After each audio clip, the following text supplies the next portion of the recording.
Thank you for coming. This is my editing effects workshop. It's going to be really hands-on, interactive, but if you can't, that's totally okay too. If you need the slide deck, bit.ly /ST and then lowercase editing. So I put it in the chat if you want. There are some links that you might have to have access to, so I recommend clicking on it in the chat. So I just wanted to start off kind of with a little bit of a joke tweet from someone I follow, Robert Komianecki. And essentially it's audio production tips, right? So tremolo, sound goes, yeah. Flanger, sound goes, delay, sound goes, and then reverb, sound goes, right? And so the idea is that like all of these effects change the sound, right? It makes the sound do different things. And so we're going to talk about that a bit today. But I do want to also kind of the idea and the focus for this section is explore the extremes to master the middle. And that's from songwriter Kat Reinert. So essentially what we're going to do is take these effects, go to the way extremes, and then try and figure out what that means for our sound. And that's how I've always taught my students, right? Go crazy with it and see what it does, and then you can kind of rein it back in. So we get to actually do the effects on songs. I have a few songs available. If you click the link here, it will open up a new Soundtrap project with a MIDI file of these pieces. So I have the Super Mario theme for gamers, Superstition by Stevie Wonder. This is actually a classical piece written by a Dominican composer, and Lucid Dreams by Juice WRLD. So feel free to pick a project. I have Superstition by Stevie Wonder, but if you have a piece that you already want to mess around with, that's okay too. Just duplicate it so you can change it up without like worrying you're going to ruin something. So if you want to, if you go into Soundtrap and then you can click Save As, that'll give you a second copy. That's how you can duplicate it. If whoever's watching this later on, after the fact, wherever, if you don't have a Soundtrap account, you can go to bit.ly/studio and then capital ST. That'll give you an empty thing, and then you can import or record yourself or make your own song to mess with. So we're going to start with automation because this is what I've always started my students with. It was like the second class I would do with them. I'd say, hey, let's talk about volume. And I was a music teacher, so I taught about dynamics. And I would always start with Haydn's Surprise Symphony. I'd have it get real quiet and then very loud. I tell them the story behind it and kind of make it fun. But so automation is, I think, the easiest thing for students to start with, to show them that you can edit your piece and make it a little different. So if you're in your project, the automation is going to be right here, this little icon that has dots and lines and dots and lines. When you click on it, it shows automation here. And then it gives you some options, pan, sweep, or volume. So I always start with volume for students, and I always show them how you can just easily make a fade in and a fade out. And so what you do is you make a dot and you drag that dot to the bottom, and then you make another dot and you drag it to the top. So now you have, we're gonna solo this. Right, so it's a nice fade in, like a measure fade in. They can do more if they want. I, again, have them do extremes and then a fade out.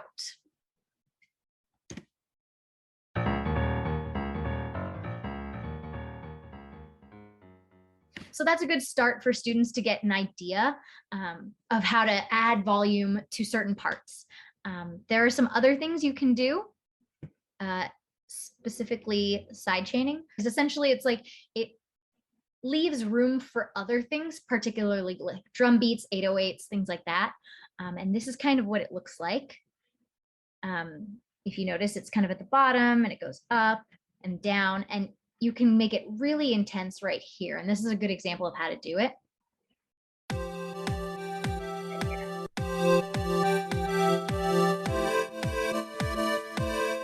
So it has that weird kind of EDM effect, really making sure that the drum beats, the bass is low. So if, for instance, like I might not give enough time, or you want students to try it out in a different way, we actually have interactive tutorials on Soundtrap, and it tells you everything you need to know about it. And they give you projects that they've created to mess around with it. So again, you're not messing up any of your projects. And they show you examples and how to do that intermediate, advanced. So this is a great thing for students to go through and try it out without, again, having to like create a whole new project. So now we're going to talk about pan, which is in the automation feature and also a separate feature. Pan is basically where you want to place the sounds. So if you're sitting out, or if you're standing outside and you hear an airplane, it's going to be overhead. If you hear a car, it might be to your left. If you hear a bird, it might be on your right. That's kind of what pan is, placing the sounds. And it kind of gives it this 3D dimension type thing. So you can do it on individual tracks, or alternatively, you can do this here. If I click on this piano icon right here, it's going to make my instrument panel, and I'm going to hit add effects. And here's where I can add pan here. I can also add pan in the effects. It's called 3D, not pan, which is important. So you can say, I want the piano to sound really near. And so what we're going to do is I'm going to actually loop this and just listen to the piano, and we're going to try it out. So I recommend you try this with yours. I'm going to lower this so we can still see the project. Here we go. Front, right, here.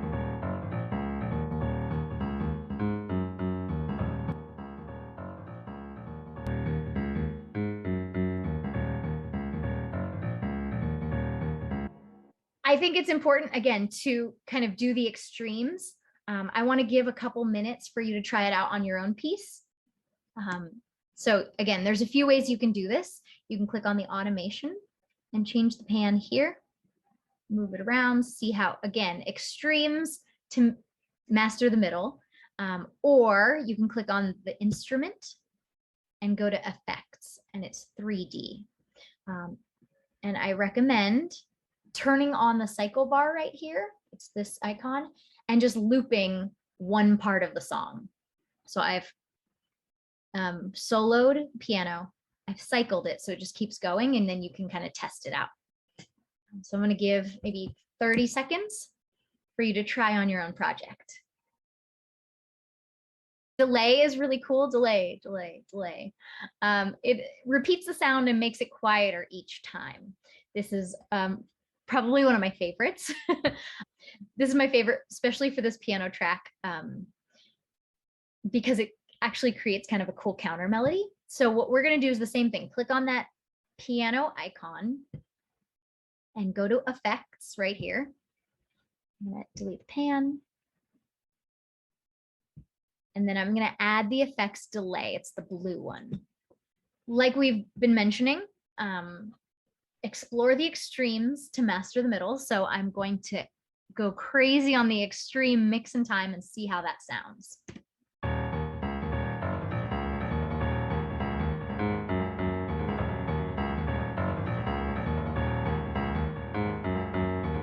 So you see how it kind of repeats. Now I stopped it and it's still repeating.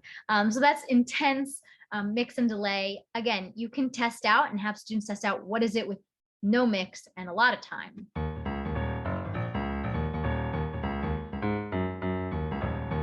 I'm actually going to try it on a different instrument. It's a little calmer. I'm going to try it on the saxophone. So having students try out different instruments, different effects for different instruments is very helpful. So let's try the delay now. So I'm going to do no mix, a lot of time.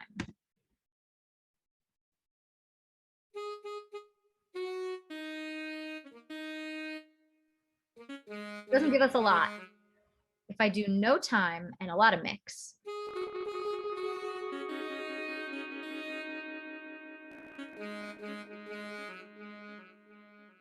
So mix is essentially the repeated, time is how long they are. You get no time, it repeats fast. You want to add time. So Essentially what you're doing is you're having your students be scientists, hypothesizing, what does this button do? What does this do? And I find that to be really helpful, right? Having students test out one thing, test out the other, try them together, flip it, that helps students understand what each of these things does. And that's where they start being able to use it in other projects mindfully. So I'm going to give you some time, try out delay on one of your projects. You might even want to record yourself and see what it sounds like with audio, with spoken. So I'll give probably 30 seconds on that one too. So tremolo, this is great, especially if you have students who have played string instruments. Tremolo makes the sounds tremble because it turns the volume up and down in a wave fashion. So here's a regular song.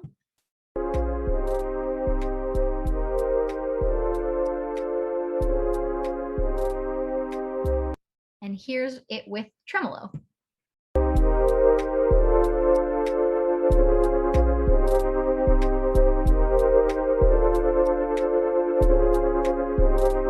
So again, it has that kind of trembling, kind of wobbly thing. So let me try it on our piece.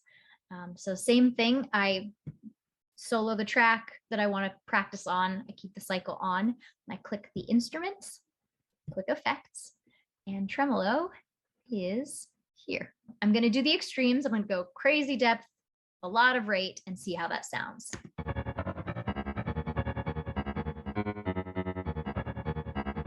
Wild, and it's kind of hurting my ears. So let's change it. Let's lower rate and keep depth.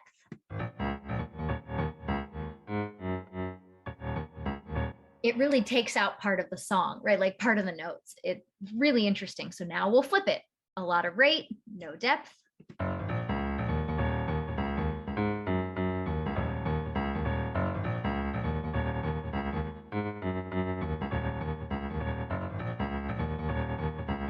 So now I've kind of found where I like it.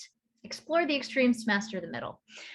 So you can start seeing where you like your rate and depth once you start seeing what each of those are separately. And that's what I like kind of more than just the video, but feel free to use. Compressors. This is where it gets a little bit more in depth. This essentially raises the quiet parts and lowers the louder parts. Thinking about compression, like kind of zooms in is how I always think about it. So I'm going to hit add effect, and the compressors, we have a few. We have compressor 1, we have compressor 2, and then we have dynamic compression. So there are tons of things you could do. I'm going to turn these off just to try each one individually. So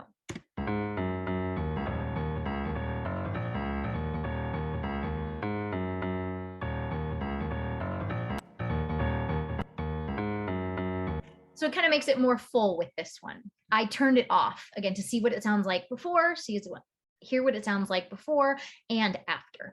That's super helpful. That's something that is really great for students to test. Did I hear a difference?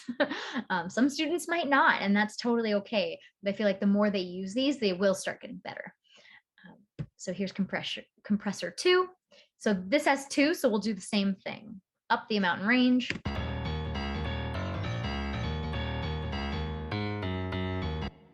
All right, now we're going to change range and amount.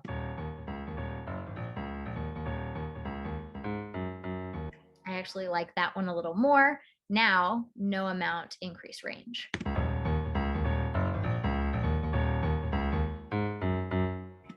then you try and find what you like more.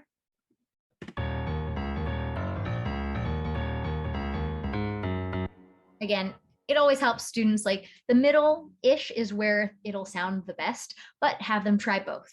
Have them try multiple things. And you can also test it by turning it completely off.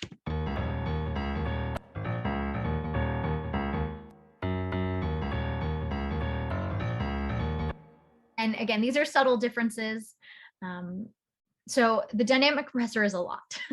And admittedly, I know a lot less about it than the other two, but something I do know, if you are doing vocals, specifically for vocals, It's really helpful to be about 200 on this release and about like 40 on the attack. So thinking about vocals, but of course you can try same thing with piano and try the extreme.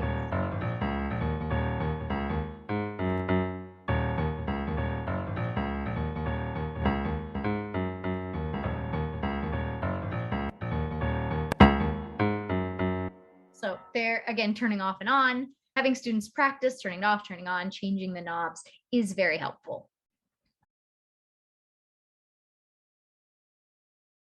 This one's my favorite, Distortion, mostly because I used to love punk rock and all those kinds of songs, and this really does that. We're going to use this on the guitar part. I'm going to click on the instrument, right, just like we've been doing, and add effects.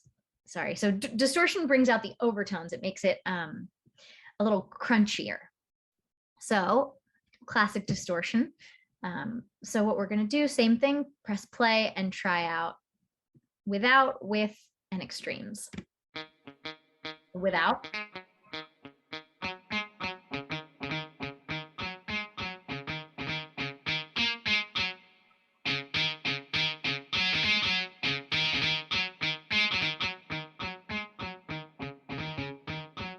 So yeah, it definitely makes it grainier.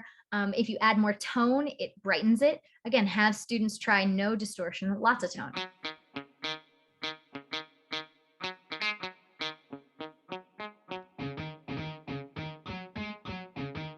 That's my favorite. All distortion, no tone. Again, it makes it kind of sound like deeper, more resonant. I think that's a really fun one. So I'm going to give a couple seconds here. There are a few more that I didn't get a chance to talk through, so I do want to share those. Reverb, vibrato, the reverse, and the equalizers.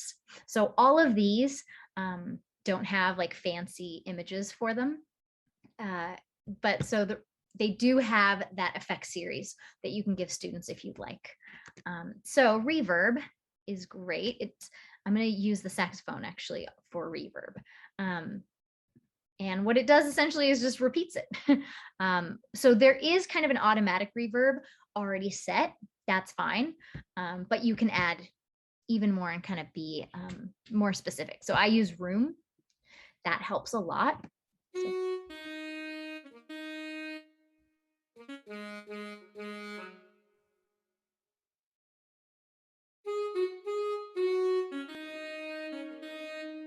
you can change where it is. Saxophone in a church.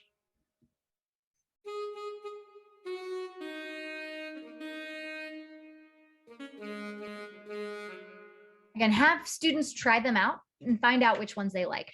This can be a great activity. Hey, students, go through the rooms and find which room you like.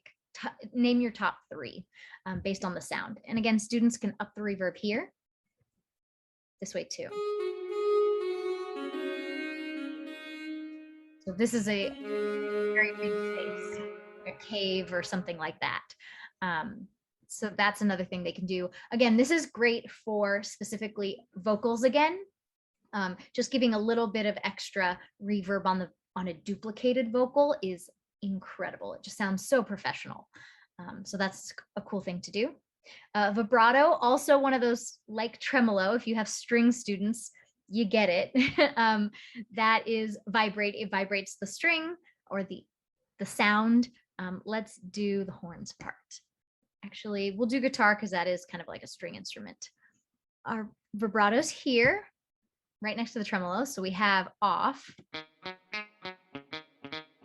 on.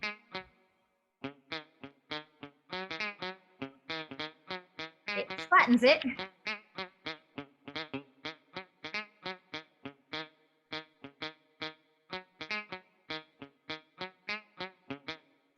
I'm actually going to try it on something that has longer notes. I'm going to do the saxophone. I think that'll help explain it. So that's something to think about when you're showing students. You might want to choose instruments with longer held notes instead of really punchy ones. So.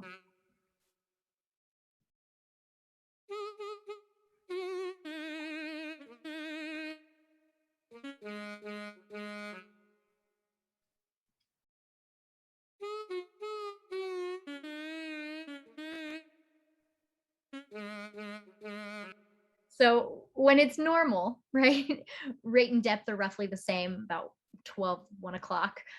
It does sound kind of a nice like vibration. Depth, if you increase it, it's going to flatten the notes. That might be something fun for students to really hear the difference. That might be one of those good starting points, along with automation or distortion, to really get an idea of how it sounds. Reverse is a great one too. So I'm going to just quickly record something. And excuse my singing, I'm not a singer, but very superstitious writings on the wall. Okay, I am, again, not a singer. So I hit edit, and so automatically we get a reverse. So that is super helpful. If I think it's helpful for more like yas and ohs, but still fun to hear. Again, for a song like Superstitious, it's about like ghosts and things. That's actually kind of cool. Another thing I wanted to share. So this is when you record, edit, you also can auto tune, which is great for me. And I think it is helpful. I don't have it currently, but to know the key that you're in would be great. And there are a few ways to do that. TuneBat is a really good one. So the key and the beats per measure. So Superstition. Granted, I was not singing in the key, but if you have students who actually can sing C sharp major, you can then go in and go to D flat major, C sharp major, and auto tune for them. So it'll auto tune. It's not going to sound good because I was not in C sharp major. Very superstitious writings on the wall. It gave me a little bit more melodic, which is great. Again, better students, not me as a singer. And then voice transform is just kind of more fun for students. If we're thinking about we're editing things, you might want to have them try some of these things. I listened to Blinding Lights by The Weeknd, but the person slowed it down and lowered the pitch, and it kind of changed the whole piece and the whole mood. And so that might be kind of a cool thing to do for students, right? You might want it a little darker or brighter, or who knows, maybe you want the audio to be a robot, a baby, or an alien. That might be the style.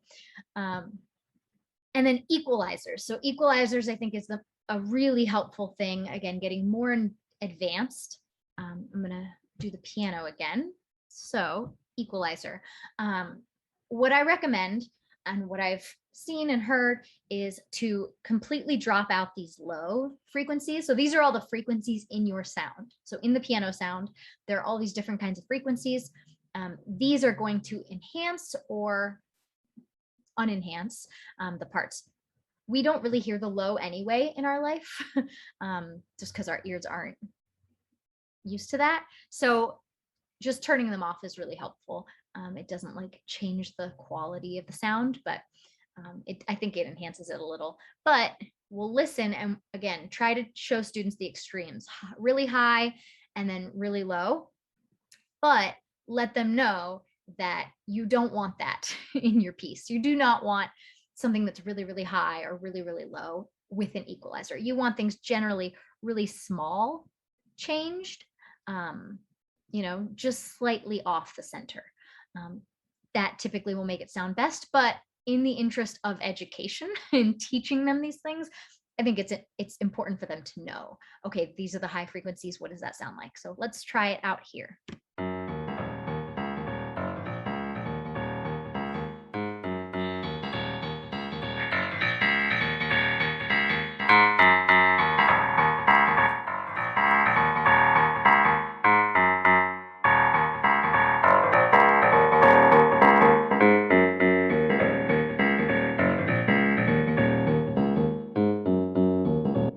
Right. So if you noticed, if you bring up the high frequencies, it's kind of tinny. If you bring up the low, it's like deeper. So again, teaching students those extremes, but letting them know that staying in the middle is mostly preferred for equalizer specifically. All right, we're almost done. I want to honor your time. So I wanted to share some resources. So I just gave a quick intro and more of a pedagogical way of approaching this, but if you want more in-depth stuff, I know of 2 YouTube pages that really explain it well. The first is one of our Soundtrap producers, Andy Edwards. He's created this YouTube series, YouTube page called Roaring Records for his school district. And he really goes into anything you can think of with Soundtrap, but really gets into the depths of how to edit and mix. And I just highly recommend it. It's really great. It's a whole how-to series, but if you go towards like the middle to the end, you'll see how to automate pan and volume. So there's some really cool stuff. Automations, effects. So I definitely recommend taking a look at this. It definitely helps oscillators and gains. These things are really helpful, very like much more advanced than what I've just explained. But again, very helpful and things that you can show your students because he shows them to his students. And then this other one, frog tone mixing, is what I really like because it's a young person, maybe not super young, but explaining how to mix in Soundtrap, specifically bass, drums, the whole song, vocals.